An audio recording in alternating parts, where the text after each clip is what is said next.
The little green devils. The wind howled outside our tiny house on the Ress as I lay in bed, staring at the ceiling. The night had always felt different here, shrouded in an unsettling darkness that seemed to wrap around everything. It was said that the land held ancient secrets, whispered tales of creatures that emerged only when the moon hid its face. That night, the moon was veiled behind thick clouds, casting eerie shadows through the window. I couldn't shake off the feeling that something was watching me, lurking just beyond the edge of my vision. The creaking of the floorboards seemed louder, like whispers carried on a chilling breeze. I pulled the covers tight around me, but the cold seemed to seep through. Then, a faint sound reached my ears, a soft, almost melodious chittering that sent shivers down my spine as I strained my ears to listen. The chittering grew louder, closer. Panic welled up within me, my heart pounding as I realized that I wasn't alone.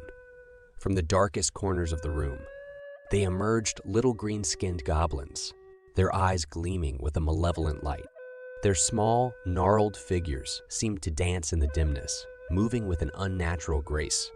Their hands ended in sharp claws, and their pointed ears twitched as if attuned to my every movement.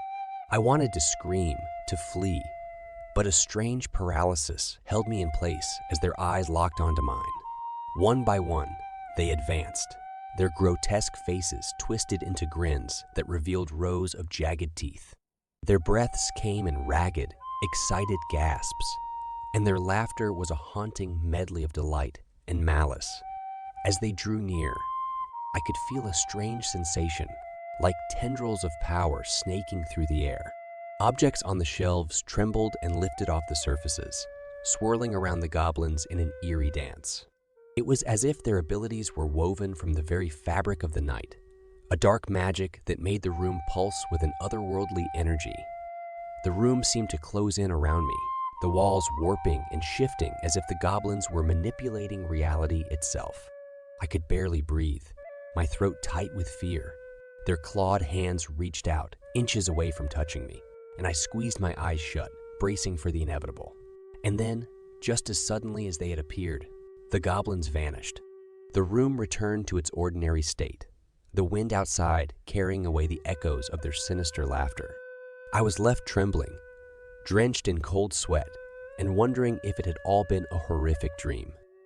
But the scratches on the floor, the overturned furniture, and the lingering sense of malevolence in the air were all too real. That night marked the beginning of a living nightmare, a torment that would haunt me every time the moon disappeared behind the clouds and the chittering began anew.